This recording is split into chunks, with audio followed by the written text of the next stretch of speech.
2019년 마지막 주일입니다. 여러분은 올 한 해 동안에 어떻게 살아오셨습니까? 정말로 여러 가지 많은 일들이 있으셨을 텐데요. 때로는 분통하고, 때로는 너무 행복하고, 때로는 슬퍼서 울고, 때로는 기뻐서 웃었던 시간들이 1년 내내 반복되었을 텐데요. 오늘 이 시간은 지난 1년을 되돌아보고 그리고 다가올 그 새해 2020년을 생각하면서 우리가 그리스도인으로서 어떠한 삶을 살아야 할 것인지 온전한 그리스도인이라는 제목으로 말씀이 주는 교훈을 함께 나누겠습니다. 첫째로 모든 것 위에 사랑을 더하자입니다. 사도 바울은요, 먼저 골로새 교회 성도들에게 그들의 정체성을 일깨워 주고 있습니다. 너희는 누구다? 너희는 하나님께서 택한 자들이다. 너희는 하나님께 선택받은 자들이다 라는 것이죠. 천지의 창조주요 온 우주 만물의 주인 되신 하나님께서 창조 이래로 수많은 사람들 가운데 특별히 너희를 택했다라는 것입니다. 여러분, 우리는 선택받은 자들입니다. 우리는 하나님의 택하심 가운데 놓여 있는 자들입니다. 여러분, 하나님의 선택의 역사는요, 생각할 때마다 신비로운 사건이 아닐 수 없습니다. 여러분, 그렇다고 해서 하나님이 나를 선택했으니까 이제 끝이야라가 아닙니다. 성경 결코 우리의 책임을 가볍게 말하지 않습니다. 뒤이어서 보겠지만요, 우리는 영원한 구원을 위해서 하나님께 선택받았기 때문에 우리가 할 수 있는 모든 노력을 다해서 경건한 생활을 해야 하는 것입니다. 하나님의 복된 부르심과 하나님의 은혜 충만한 선택을 제대로 깨닫는 사람은요, 나를 부르신 분 때문에, 나를 선택하신 분 때문에 그 선택하신 분을 위하여 최선을 다해 살고자 하는 것입니다. 그것이 당연한 삶인 것입니다. 우리가 인간에게 충성하는 것보다 더 크고 더 온전한 마음으로 하나님께 충성해야 하는 것이 바로 거기에 있습니다. 그것이 바로 하나님의 선택이 주는 교훈인 것입니다. 여러분은 선택받은 자들입니다. 여러분은 선택받은 자답게 사셔야 하는 것입니다. 여러분 한번 생각해 보십시오. 어떻게 이 아이가 나의 사랑스러운 자녀가 되었는지, 어떻게 이분이 나의 존경하는 사랑하는 부모가 되었는지, 어떻게 나는 이 가족에 속하게 된 것인지, 이렇게 많고 많은 사람들 가운데 어떻게 나는 지금 이 시간 여기에 이 사람들과 함께 있는지 한번 생각해 보십시오. 우리에게는 너무나도 당연한 일이지만 조금만 더 생각을 하면 너무나도 신비로운 세상 가운데 우리가 살아가고 있는 것입니다. 바로 그 이해되지 않는 놀라운 신비 가운데 하나님의 택함까지 내가 받은 것입니다.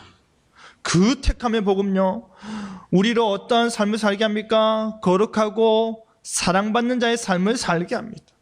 여러분, 하나님과 교제를 나눌 수 있다는 것은요, 하나님의 그 거룩하심, 거룩한 하나님과 동일하게 거룩해 되었다는 것입니다. 그 거룩해 되었다는 것 자체가 무엇을 가리킵니까? 우리가 하나님의 사랑을 받고 있다는 사실입니다. 그렇다면 왜 그것이 하나님의 사랑을 받고 있다는 증거가 되는 줄 아십니까? 하나님의 사랑이 아니고서는요, 우리 스스로 죄인인 우리의 능력으로는 도저히 하나님의 거룩하심에 동참할 수가 없기 때문입니다. 오직 하나님의 사랑만이 우리로 그의 거룩에 동참할 수 있는 그 권한을 부여해 주기 때문입니다. 여러분, 우리가 궁전 앞까지는 갈 수 있을지 몰라도 그 안으로 들어가려면 문을 열어줘야 가능한 것입니다. 문을 안에서 열어줘야 입장이 가능하지 않겠습니까? 하나님께서는요, 우리를 그의 거룩한 궁전으로 들어갈 수 있도록 그의 사랑으로 문을 열어주시는 것입니다.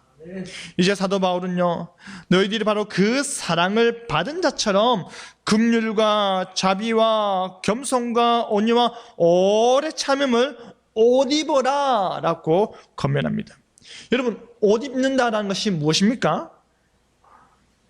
벌거 벗는다라는 것이 부끄럽고 수치스러운 것이라는 것을 너무나도 잘 아는 우리에게 옷을 입는다라는 것은요, 그 부끄러움을 가리는 것입니다. 그 못난 부분을 감추는 것입니다. 그리고 지금 긍휼과 자비와 겸손과 온유와 오래 참음으로 옷을 입으라는 것은 우리가 어떠한 존재가 되었다라는 것입니까? 새 사람이 되었다라는 것입니다. 새 사람이 된 그리스도인들이 반드시 그리고 계속적으로 지켜 행해라라는 것입니다. 그것을 옷 입는다라고 말하는 것이지요. 그 새 사람의 옷을 계속해서 입으시길 바랍니다. 긍휼과 자비와 겸손과 온유와 오래 참음을 계속해서 행하시길 바랍니다. 그렇게 하나님의 거룩한 성품을 본받아 그 옷을 입은 자들에게 권면하는 것이 누군가가, 우리 교회 공동체 안에 누군가가 불만이 있다면 서로 받아들이고 서로 용서하라고 하는 것입니다. 여러분, 모든 부분에서 만족을 주는 사람이 세상에 어디 있겠습니까? 남자친구가 여자친구에게 너 물에 빠지면 내가 죽더라도 네 구해줄 거야 라고 했다가 정작 물에 빠지면 나부터 살고 보자 하는 것이 우리 마음이지 않습니까? 내가 먼저 살아야 살아있는 그 힘으로 내가 구해주겠다라는 것이 실제 상황에 닥치면 그렇게 된다라는 것입니다. 아무리 사랑해도 나의 기대와 현실이 다를 때, 나의 기준과 상대방의 행동이 다를 때 우리는 불만이 생깁니다. 내가 기준을 어디에 두는지에 따라서 거기에 만족하지 못하면 불만이 생기는 것이죠. 사랑하는 사람끼리도 불만이 생깁니다. 세상 모든 사람이 떠나도 결코 떠나거나 외면할 수 없는 우리 가족끼리도 불만이 생깁니다. 그런데 지금 사도 바울은 어디에다가 얘기하고 있습니까? 교회에다가 말하고 있습니다. 하나님께 택함받고 하나님께 사랑받고 그리스도의 십자가 보혈로 말미암아 구원받아서 의롭게 된 자들에게 사도 바울이 지금 말하고 있습니다. 불만 갖지 마라. 서로 받아들여라. 서로 너그러 용서해라. 한쪽에서만이 아니라 상호간에 모두가 서로를 용서하며 받아들이라는 말입니다. 계속해서 반복적으로 너그러운 마음을 가지라는 것입니다. 그렇다면 그 너그러운 마음, 그 용서하는 마음은 누가 기준일까요? 나 자신일까요? 아니면 교회의 신앙 좋으신 분일까요? 아니면 목사일까요? 아닙니다. 우리 주님이십니다. 우리 주님께서 우리를 용서하신 것 같이, 우리 주님께서 자신의 목숨을 내던져서 우리를 용서하신 것 같이 우리도 그 마음을 본받아서 서로를 용서하는 것입니다. 하나님께서 허물과 죄로 죽을 수밖에 없는 우리를 불쌍히 여기시고 그 불쌍히 여기시는 마음으로 자비를 베푸시고 그 자비하심으로 우리를 너그러이 받아주시는 것입니다. 물론 우리가 오해하지 말아야 하는 것은요, 지금 사도 바울이 다른 서신에서는 하나님의 법 원리에 어긋나는 중대 범죄자들을 매우 강하게 책망하고 있는 것입니다. 무조건적으로 묻지도 따지지도 말고 용서하라는 말이 결코 아닙니다. 어른들이 하는 말이 네가 참아라가 아무렇게나 적용되는 것이 아닙니다. 죄는 미워해도 사람은 미워하지 말라고 하지만 그게 잘 안 됩니다. 하지만 그러할 때 성경은, 사도 바울은 우리에게 권면하기를 하나님을 한번 생각해 보라는 것입니다. 하나님께서 나의 죄를 감춰주시고 하나님께서 나의 못난 부분도 인정해 주시고 하나님께서 나를 사랑해 주시는 그 마음을 한번 깊이 생각해 보라는 것입니다. 내가 뭐라고? 내가 뭐가 잘났다고? 왜 하나님은 나 같은 죄인을 위해 자신의 아들을 버리면서까지 구원하고자 하실까 하는 그 큰 사랑을 한번 생각해 보시길 바랍니다. 지금 사도 바울은 골로새 교회 공동체에게 이 말을 하고 있는 것입니다. 그리스도인 공동체에게 피차 용서와 이해를 구하는 것입니다. 그렇기 때문에 사도 바울은 이 모든 것을 위해 무엇을 더하라고 합니까? 사랑을 더하라고 합니다. 긍휼과 자비와 온유와 오래 참음과 피차 용서하는 마음 위에다가 사랑을 더하라는 것이죠. 사랑이 모든 율법의 완성이기 때문입니다. 사랑하는 마음으로 행해야 하는 것입니다. 가식적이고 외식적이고 마음은 없는데 그냥 행동으로만 하라는 것이 아닙니다. 사랑으로 그것을 더하여서 모든 것을 감싼 뒤에 그것을 행해라는 것입니다.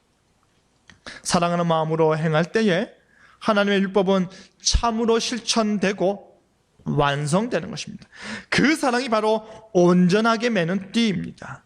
모든 교회 공동체가 서로 용서하고 서로 사랑을 더하고 더할 때 온전케 되는 것입니다. 개인이 온전함에 이르고요, 그리스도의 몸된 교회가 어떻게 됩니까? 온전케 되는 것입니다. 여러분, 교회에 직분자를 두는 이유가 무엇입니까? 목사와 장로와 집사를 두는 이유가 무엇입니까? 몸된 교회를 온전케 하기 위함인 것입니다. 오늘 우리가 2020년 봉사자를 임명한 이유가 무엇입니까? 이 몸된 교회를 온전케 하여서 바로 섬기고자 하는 것이죠. 사랑하는 성도 여러분, 주위를 한번 둘러보십시오. 세상이 아무리 각박해도 아무 보잘것없는 나를 위해 기도해 주는 사람들이 있습니다. 나를 위해 눈물을 흘리는 사람들이 있습니다. 나를 사랑해 주는 사람이 있습니다. 내가 사랑하는 것보다 나를 더 사랑해 주는 사람들이 있습니다. 그것이 바로 교회입니다. 그것이 바로 우리입니다. 우리가 사랑에 사랑을 더하고 마음에 마음을 더하여 함께하고 있습니다. 혼자가 아니라 사랑하는 자들이, 기도하는 자들이, 여러분을 위하여서 눈물을 흘리는 자들이 여러분에게 마음을 주고 있음을 기억하시길 바랍니다. 그것이 바로 우리인 것입니다. 둘째로, 감사하는 마음을 가지자입니다.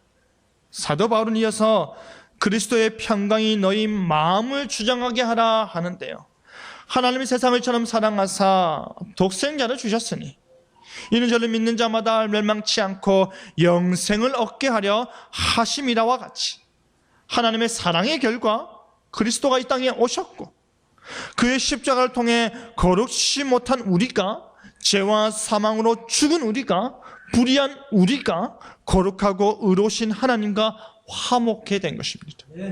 그 화목해 하시는 피스메이커이신 예수 그리스도를 통해서 우리는 평강을 누리게 된 것입니다.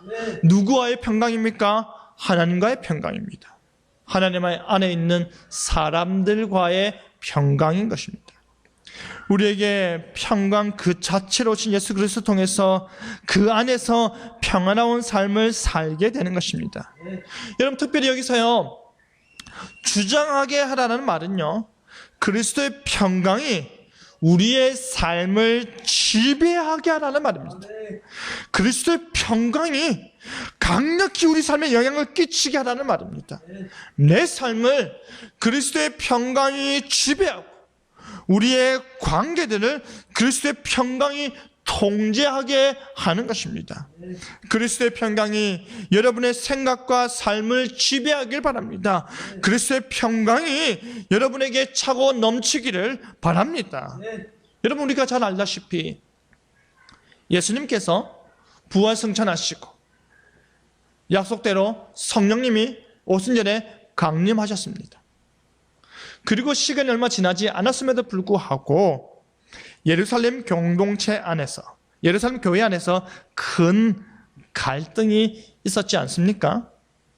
지금의 우리야 너무나도 부족하고 지식도 모자라고 그리고 우리의 신앙 그 경건도 부족하지만, 그래서 이런저런 불만과 갈등을 유발할 수 있지만 예수님과 공생의 사역을 함께하고 예수님께 직접 가르침을 보고 배운 바 된 사도들 역시도요, 그 시대 역시도 그리스도의 제자라 일컫는 자들도 갈등이 있었습니다.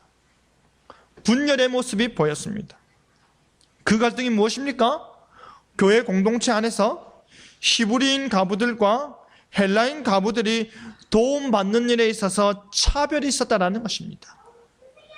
도움받는 일에 있어서 뭔가 형평성에 맞지 않았던 것입니다. 특별히 헬라파 유대인들이 자기들 출신 가부들의 매일의 구제와 봉사에 있어서 빠지게 되니까, 제외되니까 이거 문제다 하면서 원망하였던 것입니다. 그래서 사도들이 이건 좀 아니다 싶어서 앞으로 이 일을 전담하는 7명의 사람을 세운 것이죠. 여러분, 그리스도의 평강이 교회 공동체를 지배하고 통제해 나갈 때에 우리 안에 생겨나는 여러 갈등들과 문제들은요, 쉽게 해결할 수 있을 것입니다. 그렇게 교회가 그리스도의 평강이 지배할 수 있도록 해야 할 이유가 무엇입니까? 평강을 위해서 우리가 한 몸으로 부르심 받았기 때문입니다. 각각의 구별되는 존재인 우리가 그리스도와 한 몸이 되었다라는 것은, 머리 대신 그리스도와 한 몸이 되었다라는 것은 우리가 하나님과 이웃과 화평케 되었다라는 말입니다. 왜입니까? 참 하나님이신 예수님과 화평케 되었다라는 것은요, 수직적인 개념에서 삼위일체 하나님과 화평케 된 것이죠. 그리고 수평적인 개념에서 머리 대신 예수 그리스도와 한 몸 된 그 모든 연합한 그리스도인들 간의 화평이 이루어진 것입니다. 여러분, 우리가 그리스도와 한 몸이라 하였는데 몸을 한번 생각해 보시기 바랍니다. 우리의 몸은요, 우리의 의지와 상관없이 항상 최상의 컨디션을 유지하도록 되어 있습니다. 안 좋은 병균이 들어와도 우리의 몸은 그것을 다소간의 통증을 통해서 이겨내게 만들지 않습니까? 몸의 모든 구성 요소들이 화평한 가운데 한 몸을 이루는 것 같이 그리스도와 한 몸 된 우리 역시도요, 그리스도가 성취하신 그 평강이 우리를 주장하게 하고 그 평강 안에서 한 몸을 이루어내야 하는 것입니다. 그렇기 때문에 사도 바울은 너희는 지금 그리스도 안에서 하나님과 화평케 되었고 성도들 간에 화평케 되었으니 어떠한 자가 되라고 말하고 있습니까? 감사하는 자가 되라고 합니다.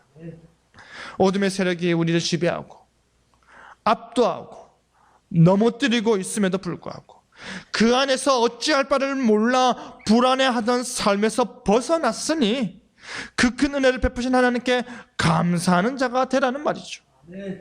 그리스도의 평강이 우리를 주장케 하는 삶을 사니 그것이 우리의 감사의 제목이 되는 것입니다.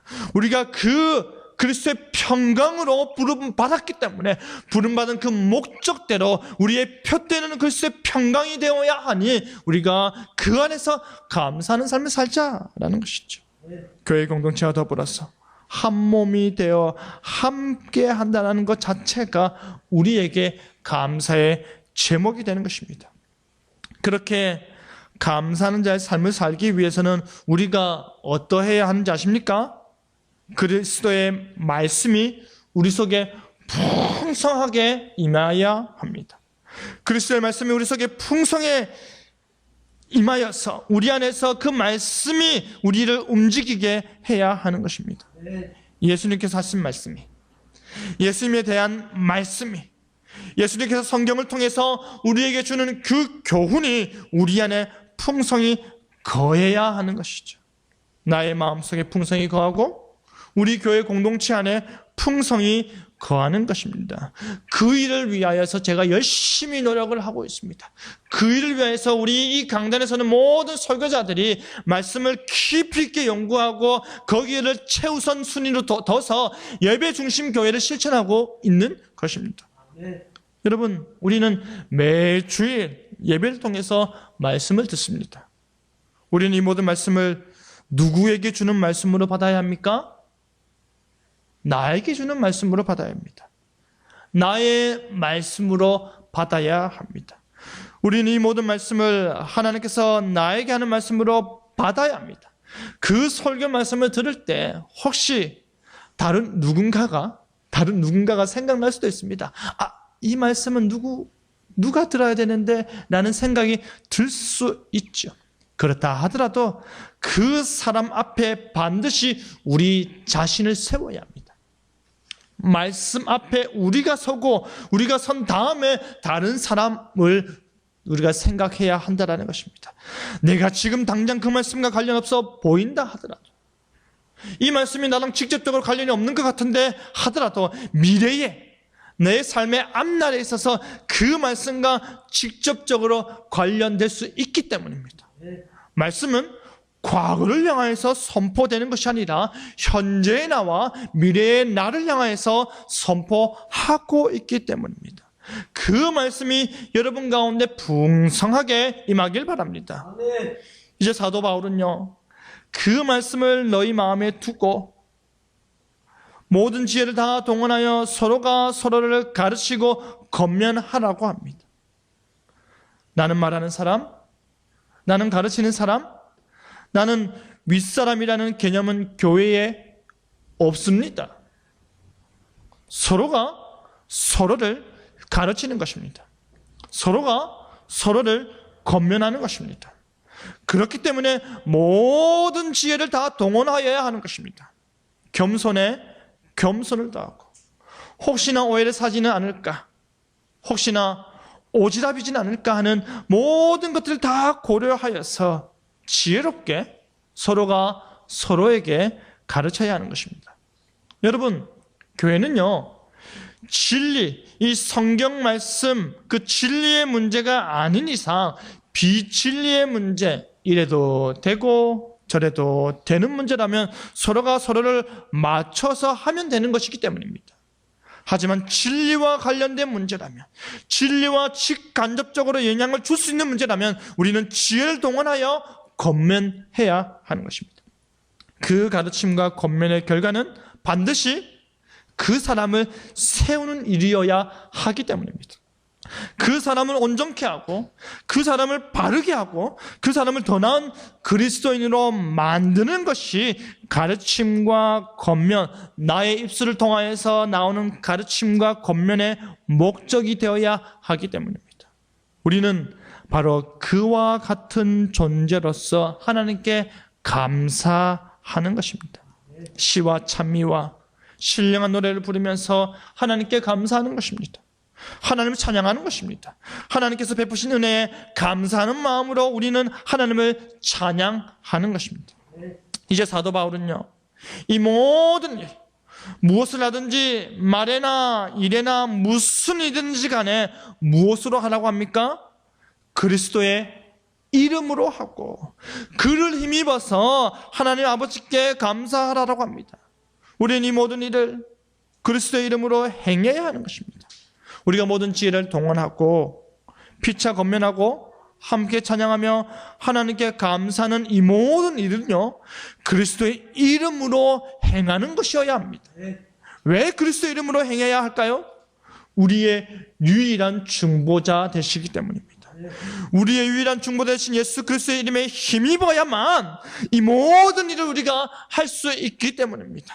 그로 말미암아 하나님과 화평케 되고, 그로 말미암아 이웃과 화평케 되기 때문입니다.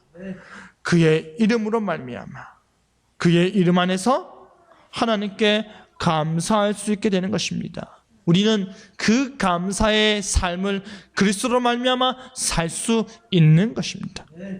사랑하는 성도 여러분, 그리스도의 평강이 우리를 주장하고 평강을 위하여 한 몸으로 부름받은 존재임을 깨달으신다면 감사하시길 바랍니다. 감사가 넘치는 삶을 사시길 바랍니다. 우리에게 거저 주어진 바 된 이 생명, 이 영생의 선물 안에서 시와 찬송과 신령한 노래를 부르며 감사하시길 바랍니다. 하나님께서 우리 주 예수 그리스도를 통해 우리의 감사를 받으신다라는 그 사실을 결코 잊지 마시길 바랍니다. 하나님께서 우리로 감사하는 자 되길 원하십니다. 하나님께서 우리가 감사할 수 있는 그 많은 일들을 우리에게 베풀고 계십니다. 말씀을 맺겠습니다. 사랑하는 성도 여러분, 올 한 해 동안에 여러분은 얼마나 많은 사랑을 행하셨습니까?